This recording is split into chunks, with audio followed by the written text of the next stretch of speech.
Welcome to the Sazmining podcast. At Sazmining, we are bringing you into conversations with today's industry leaders in blockchain and cryptocurrency. Our goal with this podcast is to improve the understanding and adoption of blockchain and cryptocurrency by giving you an insider's look at what's being built and informed predictions on what the future holds. Energy costs can make or break a crypto mining operation. Successful crypto miners all need low-cost electricity. Sazmining has partnered with Amerex to give crypto miners the best procurement strategy for natural gas and low-cost electricity. Go to sazmining.com/Amerex, that's spelled AMEREX, to see if you qualify for Amerex's energy procurement services. Once again, visit sazmining.com/Amerex to be served up some of the most competitive electricity rates globally.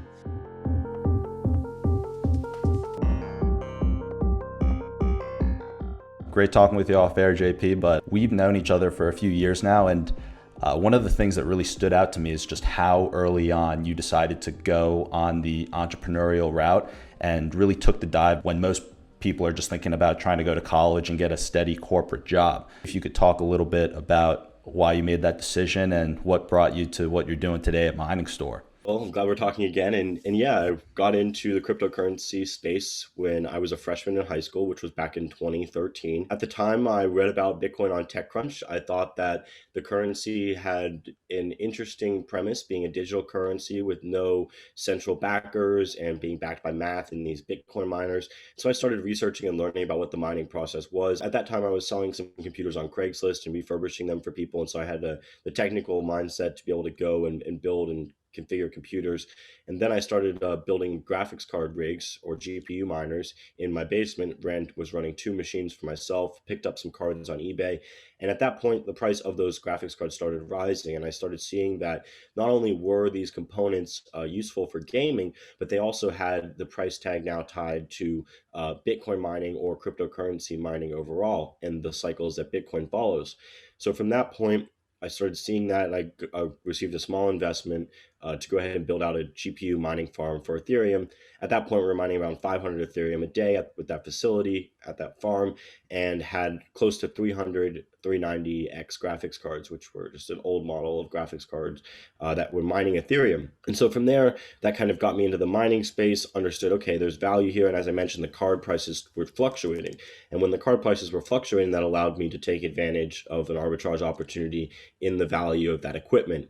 So then we launched basically MiningStore.com and started selling miners on that website.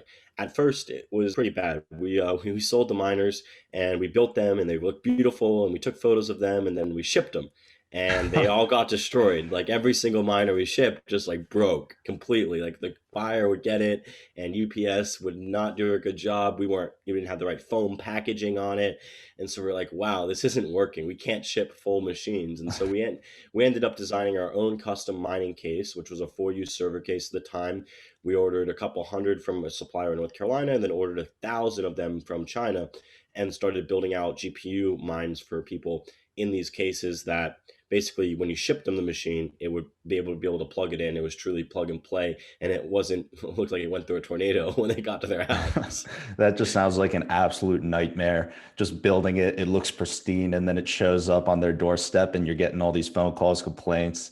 It's also crazy to hear you talk about how much Ethereum you were mining in those early days. And it really touches on the cyclical nature of the industry and the difficulty in mining these coins over time.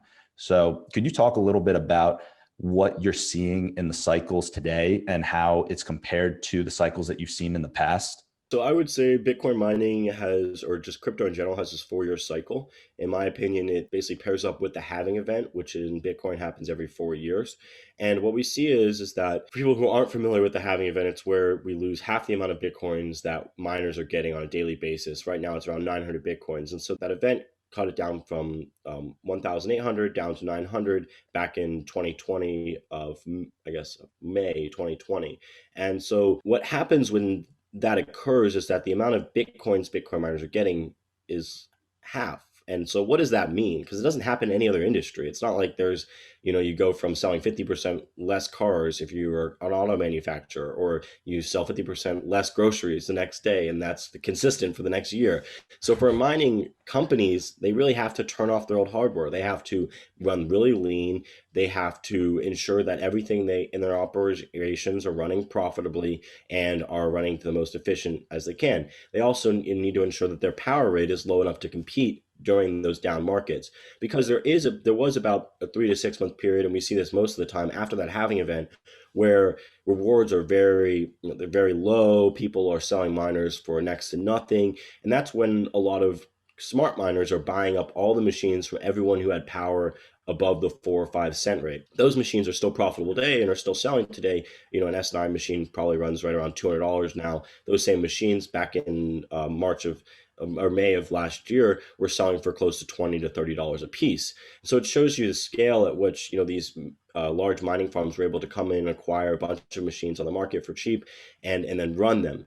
Obviously, what happens is there's an equilibrium reached for miners. And so as the Bitcoin price goes up, everyone tries to put on more mining equipment. And there's only so much mining equipment out there, same like there's only so many graphics cards out there dedicated to mining cryptocurrencies at scale. And so we really have a fixed supply on the production power of hash rate or of the computational power to mine these digital currencies. And the manufacturers can't keep up because it takes them 4 months at least to get the new chips made for ASICs or for GPUs. And so you have this gap basically in time where miners are putting together their facilities, they're making a ton of profit, and then that's kind of where we are now, where if Bitcoin price doesn't rally, that profit will start coming down on a per terahash basis, or basically how much you make per mining machine. And the reason for that is because more machines are coming on the network. That is well said. And it's fascinating too, because I think that a lot of the people who are watching this in particular are miners, and it might be their first cycle, second cycle, third cycle, but it's one of those things where you're on the front lines as a miner, you're seeing the changing prices of all of this hardware, and you're trying to make those calculated decisions. I know that a lot of those very smart miners, and everyone looks back now and thinks that they were geniuses, but they were picking up the miners at a much cheaper price than the miners are priced at today. When you're looking at the current market conditions and preparing for the future, where do you think we are in that cycle of when you want to be buying hardware to when it's time to offload that hardware? In the last cycle, we saw a lot of miners purchasing hardware that there was no possibility that they were ever going to get their ROI on. And it was just because the hardware had followed the price of Bitcoin and it was so expensive. And being a miner, you don't want to be in that position this time around in the cycle. So what are those key data points that you're looking at when you're evaluating when it's a good time to buy versus when it's a good time to sell? The hash rate management is, I think, one of the hardest things to do well, and is one of the things that as you pay more attention to the industry and you have your pulse on it, you're able to make better decisions, making those $20 S9 purchases. At the end of the day, where I think we are in the current cycle is I think we're very early still. I don't think you missed the boat if you're trying to get into mining cryptocurrency. I think we'll have a great profitable year for miners. And then I think closer to the beginning of next year is when we'll see the prices come off. Of course, no one can predict where Bitcoin's going to go, but we all kind of have an idea because of that halving, the momentum that has been created from half amount of Bitcoins being created into the marketplace. That cash is now going straight into the market to buy those new 900 coins that might have been coming from miners previously. And so we should see that price push up. I like to use indicators that show long-term overvaluation or undervaluation, and then also inflows and outflows of coins on exchanges. So if we see a lot of outflows on exchanges, it means people are holding coins, people are looking to go into a more longer position. That's a good time to be still picking up miners. If people are starting to inflow coins into exchanges at scale, then we see that might be a good time to pull some capital off the table as well, sell some miners, or just liquidate some coins and take a profit position. But I expect, right now we're sitting around 24, 25 cents per terahash, maybe a little bit lower on the Bitcoin network. And we hit a high of, I believe, like 30 cents, 32 cents per terahash, if not higher. And I expect us to be able to, well, at least by the end of 2021, to hit $1 per terahash, which means an S9 can be making at $13 a day. And those machines, like I said, were selling for $20 at one point, which would pay off in 2 days. So the ROI on Bitcoin miners is a lot about timing, and it's understanding the momentum. People in the mining space only want to talk about mining, or not people in the mining space, people outside the space coming in. They care about mining when it's really profitable and everyone wants to put money in and jump into the industry when it's hyped up. But no one wants to come in, at least previously, and pick up machines at very cheap discount. Back when we saw in 2020 when the prices were, when it was a bloodbath. I think that's going to change. So I think there's a lot of smart players coming in, and we see a lot of public companies looking to use Bitcoin mining as a way to boost their stocks and boost their earnings and revenue.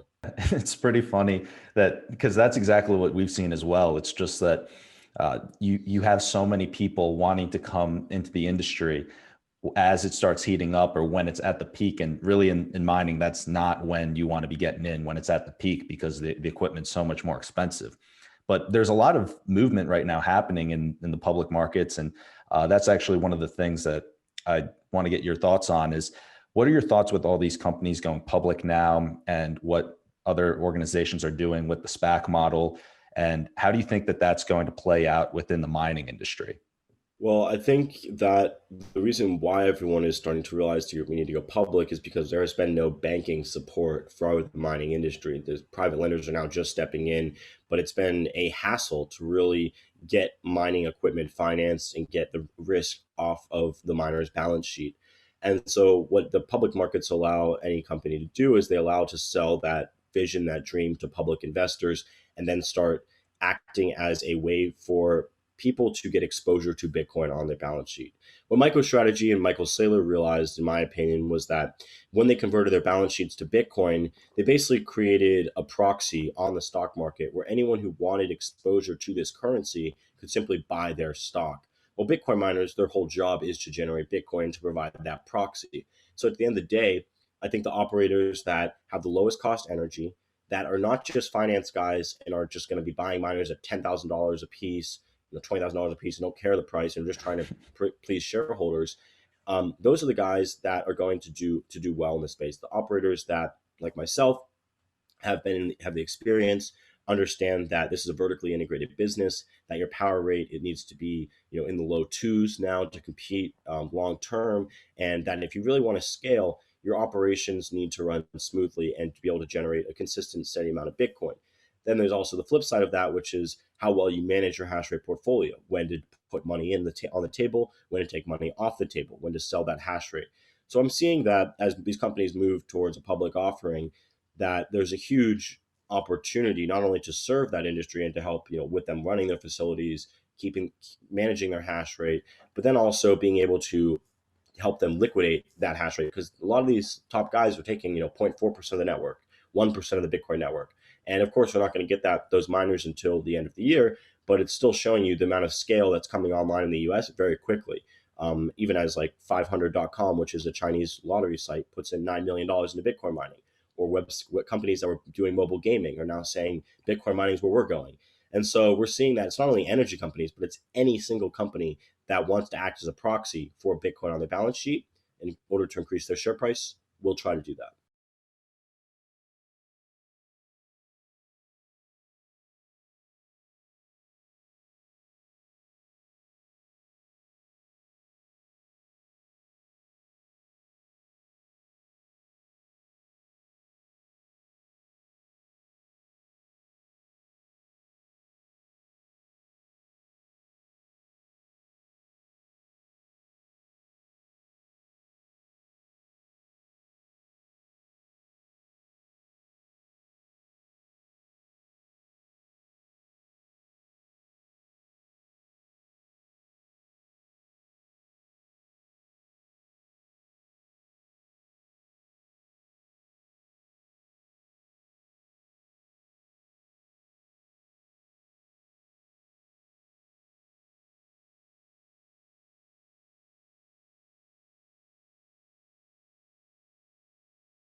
you really touched on the main key there, which is there's just so much variability in the actual commodity that you can't really have a standardized market around it unless you had some sort of verification that that miner is up to a certain level or certain standard, because you don't want it to show up and then the only thing you can use it for is, as you said, like a doorstop or some sort of heater where you're going to be losing money, but at least you're heating the house or something. So yeah, that's really interesting. And in terms of your predictions for the future, one of the things that I'm always interested in is people's price predictions. And I was listening to a podcast the other day. It's actually with on Pomp's podcast, and the guys at Blockware, they'd recently put out a new report, and they were analyzing a bunch of key variables in the network, and they still are very bullish on the future of crypto, as I'm sure that you and myself are, just for the rest of this year. What do you think are the key factors in your price predictions, and what are you putting your price prediction at for the end of the year? For me, the price prediction for the end of the year is around $100,000. I mean, that's what I've been saying. End of 2021, $100,000, about 500 days after the halving is what we've seen historically. But that really comes down to, where is the momentum play out in the Bitcoin space? What we've seen in the past is that the price of Bitcoin will rise rapidly over that 1 week period. And if it almost doubles in a week, it's time to sell your coins. It's time to take money off the table. Because at that point, you've now hit a trajectory that was so high, like almost like we saw with Doge last week. And it was so high that it was just bound to come down. When you go from a half a penny to 6 cents, it's an order of magnitude larger for the Doge community. And so everyone's like, $1, Doge is $1. I'm like, Doge to $1 is bigger than Bitcoin. Not going to happen. Like, no, like impossible, guys. Come on, let's be realist here. But the same thing with Bitcoin. People say Bitcoin to $1 million when it hits 100K. But the reality is like, in my eyes, anytime between $100,000 and $150,000, if you're taking money off the table, you can come back in 6 months and the coins will be cheaper. Yeah, that's one of the things that's really interesting. And I'm not sure if you follow like Plan B on Twitter, or it's the stock to flow models, and you actually are within that range. He was saying that he thinks that it's going to peak out in the cycle anywhere. He did a really large range, but he said that the model is predicting anywhere from 100K to 288K. You're conservative on that. Definitely am. And I think that, just like I said, it's all about the momentum. The first kind of push Gus to 40K, that was nothing. And this next push from 35, 32K, we'll probably see 60s, 70s maybe. And then after 70K, we still have a lot of time on that clock before we start to crash. And so I think, that 150 range is easy. That 280,000, I mean, that would be going from 150 to 280. That might happen in only 1 week, like I said. And then that's when you're like, oh, take off all the money. But that's kind of my indicator, is when it doubles in a week or 10 days, that's when you're like, okay, what is happening here with this market? Everyone in the world is talking about Bitcoin again. And that's the point when you want to step away from the table if you've been here for as long as we have. Yeah, if grandma's signing up for a Coinbase account, it might be time to think that they might be getting overvalued. It's funny because every single person outside of the industry, outside of crypto completely, they would hear this conversation and they would think, oh, these guys are absolutely nuts. I mean, they're predicting, it's already gone up so much. They're predicting 100,000 before like a next downturn. And I think that that's one of the things where the industry is going to evolve and the analysis is going to get much more sophisticated. Because right now you have a completely different amount of information known by different parties when they're speculating on the price. And I think that miners really get down to the core fundamentals of what drives the value of Bitcoin. And we have a certain perspective based on what we're seeing in hash rate and everything else. And so I feel like every time I talk to a miner, they're putting their price predictions in this type of range, whereas anyone else in the finance community would be looking at it in a completely different way and might not know those underlying triggers and fundamentals. So when you're talking about this $100,000 price tag and potentially doubling in a week's time, could you just talk a little bit more about why that is your prediction and why you have conviction on those types of numbers? For those, if you were explaining to someone in the finance community why you're making those types of predictions? I think the biggest thing I've learned about Bitcoin over the years of watching it and being active and participant in the community is that it doesn't scale linearly like a stock, which means it goes up 60, 70, 80% and it's done. But it actually scales logarithmically, which means it scales in base of 10. And so what we've seen is that over the past to 11 years, Bitcoin after every one of these halvings has gone from $100 to $1,000, from $1,000 to $10,000, from $10,000 to $100,000. And each time we actually went up a little bit more. It wasn't $1,000, it was $1,300 before we crashed in 2013. It was $20,000 before we crashed in 2017. So when it comes to 2021, 4 years after 2017, where is that going to crash? Like I said, going up 10, it would just be 100K. But people are seeing that, oh, if it went to 20K, that was double. So maybe 200K this time, maybe $280,000. That's how I view it because of that underlying pressure on the halving event. No other industry, no other financial markets have an event where the base layer, the people who are putting in the capital to protect this asset, to secure this digitally scarce asset, i.e., Bitcoin miners like ourselves, lose half of their value in a day just because it's Wednesday and not Tuesday anymore. And that's hard for people to realize. It's hard for people to understand what that means to them if they're not a miner, like you said, if they don't have power bills to pay, if they don't have staff to pay. Yeah. Well, I'm really glad you touched on that because that logarithmic function behind how Bitcoin behaves, I think, is really important for people to understand. Definitely agree. And I'm glad, the best way to look at it, Plan B is a great way to chart that out. There's a lot of good charts where you can see this 10x upgrade. And it's confusing for people to believe that, and it's hard even for people to not see a 90% gain and sell off some bitcoins. I mean, there's nothing wrong with trading the markets, but Bitcoin is an asset where you want to hold some of it for the rest of your life, and it's something that I wish I did when I was younger, is hold more of it and not sell it off to live my life. But it's fine, where we are today. But at the end of the day is you want to hold those coins because it's no longer about how many dollars you can have on your balance sheet as a public company. It's no longer about how many dollars you have on your bank account. What matters now is how many bitcoins will you have and will your children have in the future because of your work today. And you're going to be able to lend off your bitcoins. You already can, so you'll never actually have to sell them. If you have a Bitcoin portfolio of, let's say, one Bitcoin, and let's say that one Bitcoin is worth $100,000, you take a loan of $20,000 off of that. There's a lot of people out here that can live off of $20,000 a year when it's just themselves paying most of their expenses and maybe working a part-time job.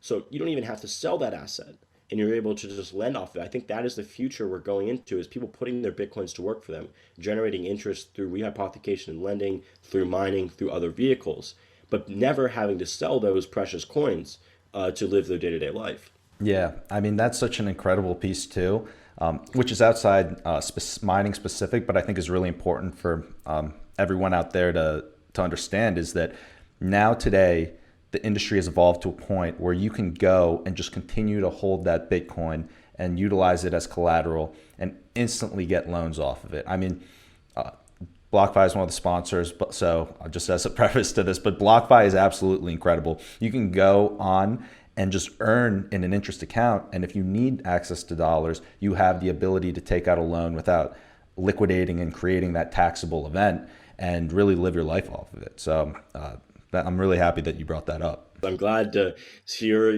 that the industry is evolving in that way. And like I said, I think that that aspect of being able to not think about when do I sell my Bitcoin, but how do I allocate more Bitcoins? Once you make that shift mentally and start denominating your life in Bitcoins, in sats, then that changes everything of how you view the world. And you're going to want more sats. And more people are just looking at what's the asset that I want at the end of the day. Real estate's great because we all need a place to stay at night.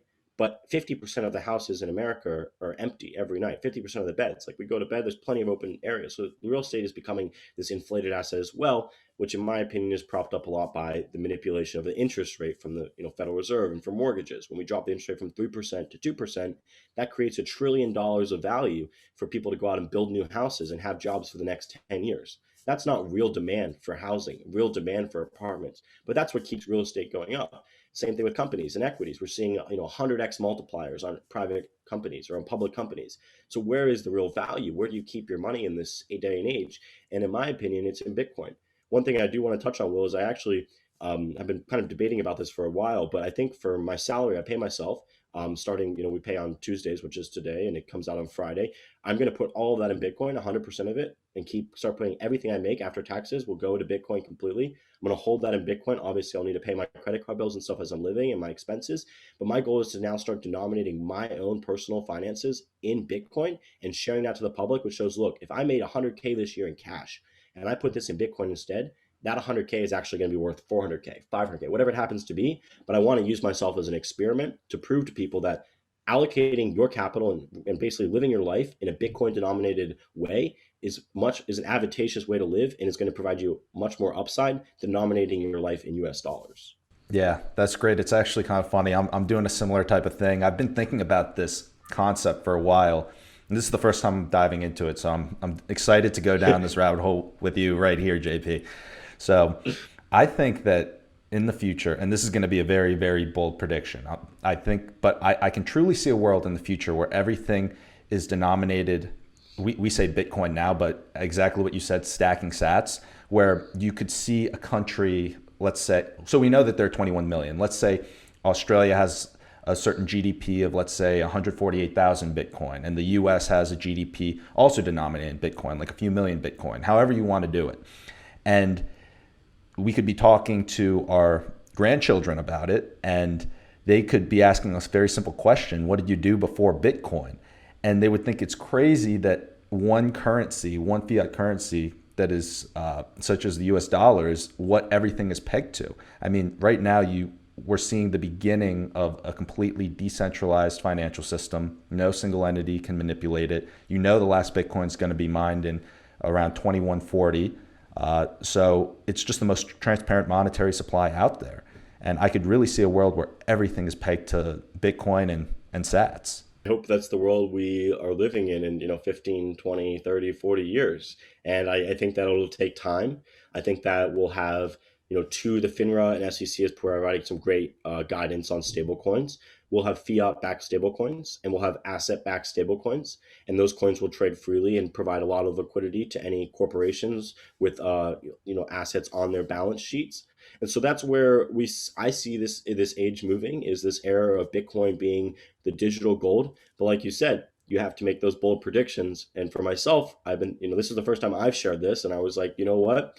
I think now's the time to go out and really put it out publicly, start making TikToks about it, start educating people of like, hey, this is an option where anyone can do this. And eventually I'll make it easier where I'm just getting paid directly in Bitcoin through my payroll. But the goal is that you're now denominating your day-to-day life in Bitcoin. Because if I would have done that in 2013, I would have been in a much different spot than I was today. Because at the end of the day, you're just, you're holding this cash in your bank account. And it's like, great, I have my $5,000 saving fund, but why do I want $5,000 when I can get 0.25 Bitcoins and use that as a savings fund? Oh, Bitcoin's volatile. You're going to lose all your money. Well, I've been in it since 2013. I'm willing to take that bet. And I should have taken that bet earlier, but I'm willing to take it now. Yeah, one of the things that people always say about Bitcoin when they're criticizing it is the volatility. They say, oh, it's so volatile, it can never be a store value. And I just am too scared to put my money into an asset that's so volatile. That's just a very surface level baseline criticism of actually making the plunge into Bitcoin. And I think that one of the big keys that is overlooked in that statement is that volatility works both ways. And it is actually, I believe, one of Bitcoin's largest strengths is the fact that it is so volatile. That volatility is what has allowed it to appreciate so quickly over just the 10, 11-year period that it's been around. So I think that volatility, it scares a lot of people away, but the people who are willing to understand it, and people like you who are actually willing to go and take that step to denominate their earnings in Bitcoin and think about it that way rather than a fiat denominated management of their capital, are going to do really well over the next 10 years, especially. And I would agree with you, and I'm excited to see that, excited to show the world that this is a new, easy way to hold your wealth. And like you said, if we're comparing to US dollars, well, Bitcoin's going up or the US dollar is going down. Something is happening here. It's not necessarily Bitcoin's volatile. Maybe the US dollar is actually volatile and is losing value relative to the scarcest asset in the world. framing that conversation like that is super important. And but like you said, it's not something people click on a day. It's like it's a religion at the end of the day. Bitcoin is a belief system about money, about how the future of money should work, and be you have to be willing to give up your belief and your understanding of how the financial system works and how you think it works to then be able to accept Bitcoin as how it works. And I feel like most people and a lot of people that I know that I've been talking about Bitcoin, since 2013, haven't been able to make that jump to say I was wrong. The financial system that I thought I understood and I get my 8% every year from my stocks is maybe not the same as the one that I'm playing in or the one I believe I'm playing in. And so I think that over the years, obviously education, some of the smartest people in the world are working on Bitcoin, and we're continuing to see new capital, new companies come into this space. Aside from crypto, what is your favorite book?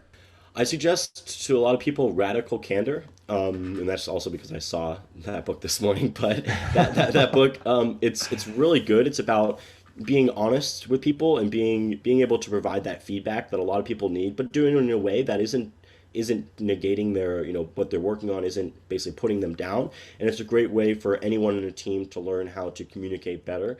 I would say that's definitely one of my favorite books that comes to mind. What about you, Will? What is your favorite book? That's a great question. I actually been asked this question a couple of times, and I want to give a new one every single time. But one that I think that I have to revisit, because I was thinking about this the other day, is the book How to Win Friends and Influence People by Dale Carnegie. And it's one of those things where it's not just for you as an individual. Obviously, it helps you connect better with other people, but it's really for the people around you too, is just being, just understanding where other people are coming from. Because I feel like very often it's easy to get absorbed in your own day to day, and the world's so fast moving nowadays that your attention is just drawn all over the place. And really that book helps you kind of put things in perspective, that everyone is kind of living that exact same experience in a way that you can't really understand completely. And I think that just is a book that's important to help people understand where others are coming from. And I would definitely recommend it. If someone is out there that hasn't read that book, that is my number one book that I would recommend. I got suggested by Jason Williams from PRTI back in the day. Was You're a badass at making money. So if you're looking to define your relationship with cash and redefine that, definitely read that book. It's really short and it helps you define that relationship and understand that we do live in an abundant world with lots of opportunities. I think I've heard that book before. I don't think it was from Jason, but it sounds familiar, and I never read it. So now, second time coming from you, JP, I'm going to have to check that out. Awesome. Well, the last question, which is one that I've been kind of fascinated with for a while, and I think that I'm in a minority camp in my belief in it. So I'll wait to give you my answer. But the question is, do you think that we're living in a simulation? I don't know. What is a simulation? I wake up every day and I hear the birds chirping. I don't know if they're from the US government and have cameras in their eyes, but no, I don't think we're living in a simulation. I think we're living in a world that, is connected in some way. And I don't really know what that looks like, but I know at the end of the day, the more I focus on, meditation and on directing my thoughts and focus on things that are important and create value, the more I see, those type of conversations and kind of, I guess, influence in my life. I've also learned a lot about perspective. So if we believe we're in a simulation, then we are. But if I don't think I'm in a simulation, I guess I'm not. So my perspective is we're not in a simulation. What about you? Well, this is one of those things that after I ask the question, I'm wondering why I asked the question. No, I'm just messing around. It's one of those things where I dove into the the axiomatic beliefs or the truths that would, if accepted, then instantiate that you're living in some sort of a simulation. And I think I've gone through this before on the podcast, but I'll just run through it quickly again.